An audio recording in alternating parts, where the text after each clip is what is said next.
Hello everyone. Generally मैं credit card debit card के ऊपर वीडियो बनाता। आई डोंट नो मैं कितना क्वालिफाइड हूँ इस टॉपिक पे बात करने के लिए, बट स्टिल मैं अपने जो भी इस वीडियो में मैं बात करने वाला हूँ वो मैं अपने पूरे एक्सपीरियंस शेयर करूँगा। जब से मैंने इंश्योरेंस बाय किया हुआ है, मेरे पास जो भी मैंने अपने एक्सपीरियंस से सीखा है वो मैं इस वीडियो में आपको बताने वाला हूँ कि एक हेल्थ इंश्योरेंस कैसे बाय करते हैं। क्योंकि बिकॉज मैं जब इनिशियली हेल्थ इंश्योरेंस बाय कर रहा था तो मुझे बहुत ही इशू आए थे। मुझे नहीं समझ में आ रहा था कि मैं क्या बाय करूँ, कौन-सा बाय करूँ, कौन-सी कंपनी का बाय करूँ, किन-किन पॉइंट को मुझे ध्यान रखना चाहिए। तो मैं उन सब चीज़ों को इसके अंदर डिटेल में थोड़ा डिस्कशन करूँगा। आई होप थोड़ा वीडियो लंबा होगा, अगर आपने पूरा देख लिया तो मुझे लगता है कि एट द एंड आप खुद ही अपने एंड पे पता कर पाएँगे कि कौन-सा इंश्योरेंस बेस्ट है, कौन-सा नहीं है। जो हेल्थ इंश्योरेंस है ये one of the key important factor है जब भी आप फाइनेंस प्लानिंग करते हैं। 3 चीज़ें सलाह देता है कि आपके पास एटलीस्ट हेल्थ इंश्योरेंस मस्ट हो, टर्म इंश्योरेंस मस्ट हो और आप सेविंग ज़रूर करें। अपने इनकम का एटलीस्ट 20 टू 30% सेव ज़रूर करें। तो इस टाइप के कुछ सजेशन देते हैं। मैं भी जब स्टार्टिंग में 2017 की बात करूँ, जब मैं प्लान कर रहा था, तो उस वक़्त मुझे नहीं पता था कि मुझे क्या करना चाहिए, कैसे करना चाहिए। एंड ये वीडियो आपको काफ़ी हेल्प करेगा जिन्हें अभी हेल्थ इंश्योरेंस परचेज़ करना है, बाय करना है, और उन्हें भी हेल्प करेगा जो जिन्होंने ऑलरेडी परचेज़ कर रखा है। सो दैट कि अगर उनके इंश्योरेंस में कुछ इश्यूज़ हैं, वो फिक्स कर सकते हैं। तो लाइफ में जब मैंने फर्स्ट टाइम जब हेल्थ इंश्योरेंस मैंने परचेज़ किया था, तो उस वक़्त मैंने प्रांजल कामरा सर, आप लोग जानते होंगे, बहुत ही फ़ेमस यूट्यूबर है और फाइनेंस के बारे में मैं बहुत कुछ सीखा हूँ। तो उन्हीं से इनिशियली मैंने सीखा हुआ था 2017 के अराउंड, 16-17 के अराउंड।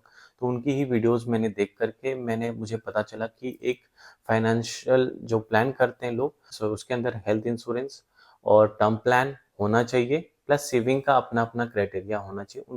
तो मैं पर्टिकुलरली हेल्थ इंश्योरेंस के बारे में ही बात करने वाला हूँ। मैंने अब तक कई सारे इंश्योरेंस खरीदे, मैंने कई फ्रेंडों को बाय कराए हैं, तो उन सब के बेसिस पे मैं एक डिटेल में कुछ पॉइंट्स बताऊँगा। अगर उन पॉइंट्स को केयरफुली अगर आप समझ लेंगे या जान लेंगे, तो आप एकदम एट द एंड, वीडियो के एंड तक में आप इतना इनफ इन्फॉर्मेशन आपके पास आ जाएगा, जिससे कि आप आराम से एक आइडेंटिफ़ाई कर पाएँगे जो आपके पास करंट हेल्थ इंश्योरेंस प्लान है वो सही है या गलत है। अगर अगर सही नहीं है तो कौन-सा आपको लेना चाहिए, और जो प्लान कर रहे हैं लेने के लिए उनको भी ये वीडियो हेल्प करने वाला है। जब भी आप पॉलिसी बाय करेंगे तो इन सारी गलतियों, इन सारी मिस्टेक्स को आपको नहीं करना। साथ के साथ मैं कुछ टर्म भी कवर करूँगा, like copayment, settlement ratio, maternity cover, incurred claim ratio, so many things. तो सबसे पहले मैं ये बात करता हूँ, जो अगर इंश्योरेंस परचेज़ करने वाले हैं, भी यूथ हैं, जो जस्ट रिसेंटली उन्होंने जॉब वगैरह लिया है और जस्ट बिटवीन 20 टू 25 के एज में है, ठीक है? तो मेरे हिसाब से इंश्योरेंस बाय करने का सबसे बेस्ट टाइम यही है। फर्स्ट टाइम आप जॉब करते हैं और अब अर्ली सैलरी आपका स्टार्ट हो जाता है। जैसे ही आपकी फर्स्ट सैलरी आती है, जब आपको जॉब लगता है, तब बहुत खुश होते हो। तो आप क्या करते हो, अपनी सैलरी का फर्स्ट अर्निंग अपने मम्मी-पापा को गिफ्ट करते हो, सिस्टर को, फैमिली को गिफ्ट करते हो कुछ चीज़ें, क्योंकि आप बहुत खुश होते हो उस वक़्त, ठीक है? आपके मम्मी-पापा ने आपके लिए बहुत मेहनत करा, दैट इज़ गुड। आप उनके लिए भी करिए, बट एट द एंड उसी सैलरी में से उसी समय अपने लिए भी एक छोटा-सा गिफ्ट करिए, क्योंकि बिकॉज़ अगर आपने मेहनत नहीं करा होता, तो आप यहाँ तक नहीं पहुँच पाते, ठीक है? तो एक गिफ्ट सबको आप दीजिए, मदर-फादर को, बट एक गिफ्ट आप खुद को भी दीजिए, वो ये कि आप एक हेल्थ इंश्योरेंस परचेज़ करिए। वो बहुत ही ज़्यादा इम्पोर्टेंट है। कम सैलरी है तो इश्यू नहीं, कोई प्रॉब्लम नहीं। आप ज़्यादा नहीं, पैसे नहीं लगा सकते, कम कवर का आप हेल्थ इंश्योरेंस ले सकते हैं, ठीक है? लेटर ऑन आपको ऑप्शन मिलेगा अपग्रेड करने का, बट वो भी चीज़ें मैं अभी अभी कवर कर रहा हूँ कि कितना एटलीस्ट कितना का आप हेल्थ इंश्योरेंस कवर लें, ताकि वो आगे भी फ्यूचर में आपको हेल्प करे। एटलीस्ट स्टैंडर्ड बन जाएगा आपके लिए। मैं बात करूँ कि अगर मान लीजिए आप एक छोटा हेल्थ इंश्योरेंस से स्टार्ट करते हैं, आप सोचते हैं कि अभी कम सैलरी है, तो मैं स्टार्ट कर लेता हूँ। तो आप मान लेते हैं 2 लाख, 4 लाख, 5 लाख का कवर सब स्टार्ट करते हैं। प्रीमियम थोड़ा कम आता है, बट इसका एक डिमेरिट ये है कि हाँ, इनिशियली अभी आप कवर तो रहोगे, नो डाउट। बट लेकिन जैसे ही जिस ईयर में आप चाहोगे कि मैं इसका कवर को इंक्रीज़ करूँगा, लेट्स सपोज़ अभी आपका जो कवर है 5 लाख मान लेता हूँ, कि आप मानते हो कि 6 महीने या साल भर के बाद उसका आपने करना है 10 लाख का कवर करना है। तो बेस कवर आपको 10 लाख रखना है। तो जब आप 10 लाख करोगे उस पॉलिसी को, जब आप उसका बढ़ाओगे कवर, तो आपको ना रीसर्व करना पड़ेगा वेटिंग पीरियड, ठीक है? बट कोई प्रॉब्लम वाली बात यहाँ पे नहीं है, क्योंकि बिकॉज़ आप चूँकि यंग एज में हो, ठीक है? तो आपके पास कोई भी एक्जिस्टिंग डिसीज़ होगा नहीं, बहुत कम चांसेस रहेंगे। तो भी लेटर ऑन अपग्रेड करने से आपके लिए कुछ इश्यूज़ नहीं होगा। बट हाँ, उनके लिए बहुत इश्यूज़ हो जाएँगे अगर मान लीजिए उनका एज थोड़ा-सा ज़्यादा है या 25 प्लस हैं या 25 टू 30 मिड में है, तो उनके लिए मेरा रिकमेंडेशन है कि एटलीस्ट आप 10 लाख का कवर ज़रूर ले स्टार्ट करें। इससे होगा ये कि एटलीस्ट आपको पास ऑप्शन ये रहेगा कि उसके साथ आप एक ऐड ऑन ले सकते हैं या सुपर टॉप अप ले सकते हैं, जिससे आप एटलीस्ट 1 सीआर तक का कवर आपको हो जाएगा। तो आगे मैं टॉप अप सेक्शन में मैं बात करूँगा। तो मेरे इन सेक्शन का मतलब ये था कि एटलीस्ट कोशिश करें, अगर आप फ्रेशर हैं या न्यू जॉब लगा है, अगर पॉसिबल है आपसे बाय करना कि आपके पास 10 लाख का एटलीस्ट कवर, अपने बेस पॉलिसी का जो कवर है कम से कम 10 लाख ज़रूर रखें। उसके बाद लेटर ऑन क्या होगा कि आप अगर टॉप अप भी लेते हैं, सुपर टॉप अप भी लेते हैं, तो सुपर टॉप अप में एटलीस्ट 10% बेस कवर उसको रिक्वायर्ड होता है। तो उसको ऐड करने से आप एटलीस्ट 1 सीआर तक आप आराम से पहुंच जाएंगे आपका पॉलिसी में। तो अगर 5 रहेगा तो सुपर टॉप अप आप नहीं वर्क करेगा, क्योंकि 10% चाहिए तो फिर वहाँ आपको पैसे लग जाएंगे। तो 10 लाख एटलीस्ट मिनिमम कवर आप लेके चलें, तो ये आपके लिए बहुत ही फायदेमंद रहेगा। पॉलिसी तो सभी देते हैं, सब सारी कंपनियां देती हैं, बहुत सारे बेचने वाले हैं और दुनिया भर के वादे करते हैं बेचते वक्त। आपको ये मिलेगा, वो मिलेगा, कैशलेस क्लेम मिलेगा, आसानी से क्लेम हो जाएगा, आपको कहीं कुछ करने की जरूरत नहीं। बट एग्जैक्टली रियलिटी में ऐसा नहीं होता, क्योंकि मैंने जस्ट कुछ महीने पहले ही एक्सपीरियंस किया है इस चीज़ को लेकर के, इसी वजह से मैं ये वीडियो बना रहा हूँ। ठीक है, तो मैं आपको वो टिप्स बताऊंगा जिससे कि जो पॉलिसी है ना, जो कंपनियां जिस बेसिस पे सबसे ज़्यादा रिजेक्शन करती है ऑलमोस्ट 90% प्लस, तो वो आपके साथ नहीं होगा।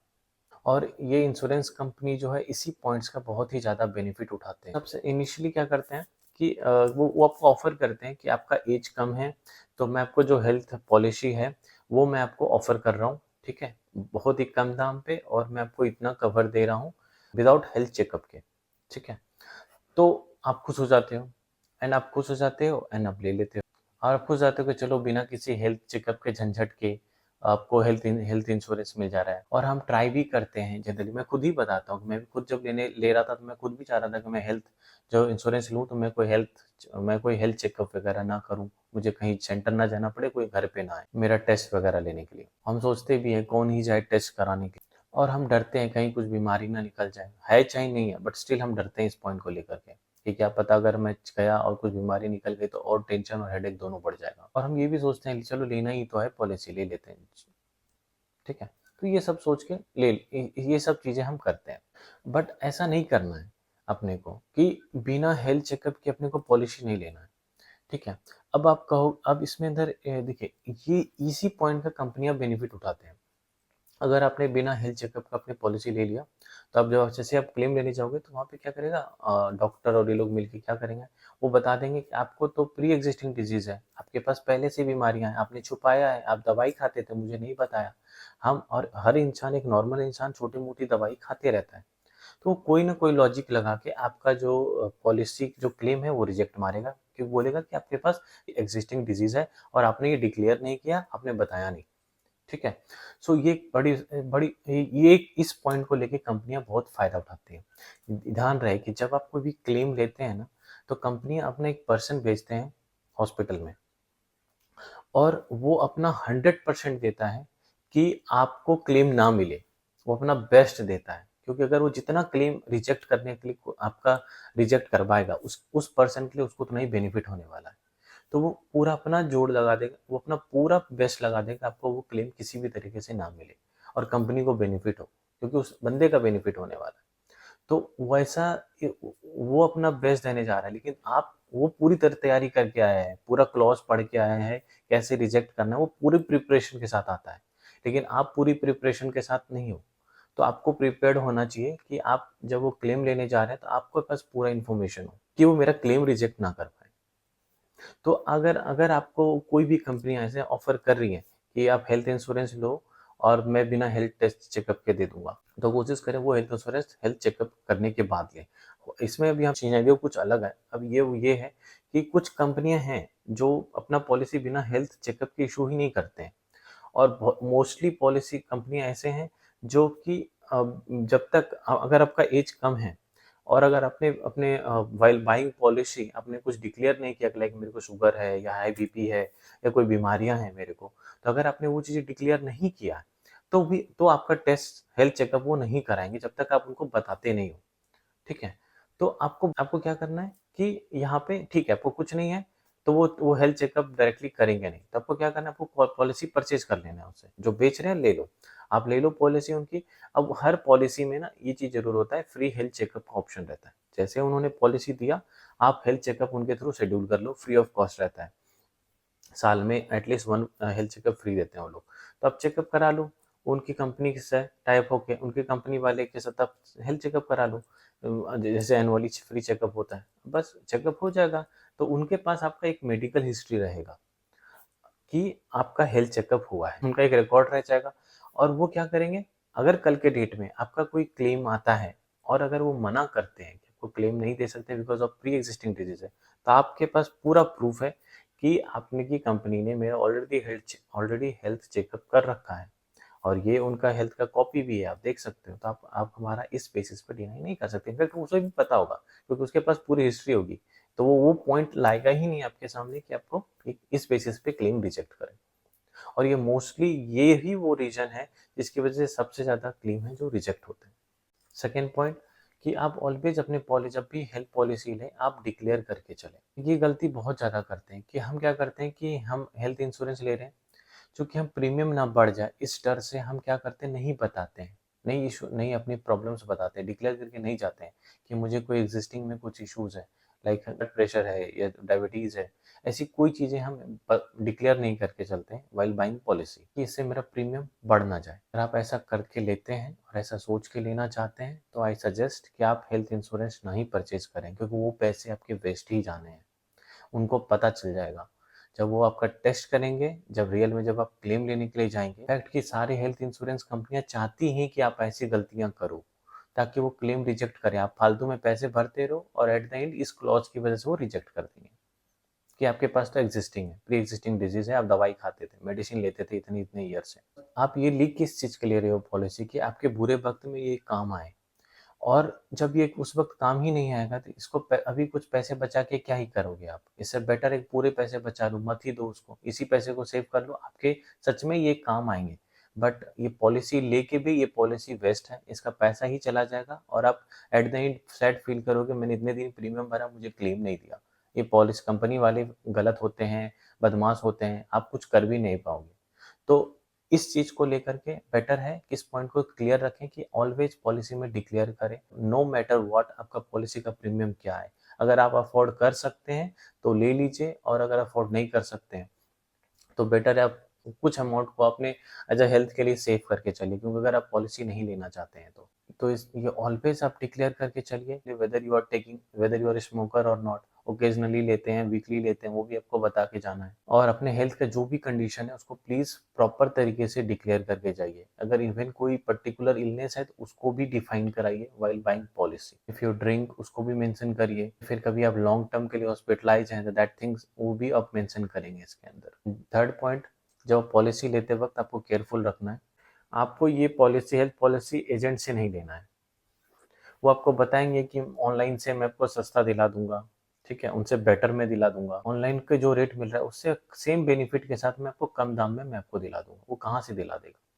उसको भी तो कमीशन अटैच है उसके अंदर उस एजेंट का। तो वो कैसे पॉसिबल है कि वो आपको पॉलिसी दिला दे और जो एक्चुअल ऑनलाइन रेट से भी कम दिला दे प्लस उसका भी कमीशन अटैच हो, तो वो क्यों ही मेहनत कर रहा है आपको बेचने के लिए? Definitely there is something catch here. वो क्या करते हैं कि आपको पॉलिसी दिलाने के लिए क्या करते हैं, वो कोई भी एक हेल्थ इंश्योरेंस पॉलिसी का रेट कई चीज़ों पे बढ़ता है। पहला, अगर आप स्मोकर हैं, ड्रिंक करते हैं और लाइक आपके पास कोई एक्जिस्टिंग हेल्थ कंडीशन है, तो वो ये क्या करेगा, इन 3-4 चीज़ों में से कोई इन्हीं पॉइंटों को वो डिक्लेयर नहीं करेगा पॉलिसी में।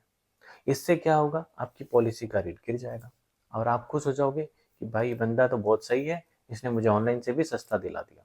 बट यहीं पे तो उन्होंने गलती कर दिया और आपको और भी चीज़ें बोलेंगे, सर हम ऑनलाइन से मत लीजिए बिकॉज़ कि वो तो भा ऑनलाइन का पता नहीं कहाँ है ऑफ़िस, क्या है, कैसे है, आप हमसे लीजिए, हम यहीं बैठे हैं, हम आपके सामने फ़ेस टू फ़ेस बैठे हुए हैं। ये एजेंट लोग आपको इतना एश्योरेंस देंगे, हम कहीं भागे नहीं जा रहे हैं, हम यहीं रहेंगे, आपको हम ही क्लेम दिलाएँगे, कुछ भी इश्यू होगा आप हमें ही पॉइंट ऑफ कॉन्टैक्ट रखिएगा। आप ऑनलाइन वाले को कहाँ खोजिएगा। सो तो आप भी कन्विंस हो जाते हो, हाँ यार फिज़िकली मीट कर रहे हैं, सामने पर्सन है, तो ऑब्वियसली हमें फिज़िकल जो भी सामने मिलता है, हम उस पे ज़्यादा ट्रस्ट कम करते हैं एज़ कम्पेयर टू ऑनलाइन। और जैसे ही आपने इनकी बातों पे आ गए, आपने परचेज कर लिया, इसको इनको कमीशन अपना मिल गया और पॉलिसी आपको इशू हो गया।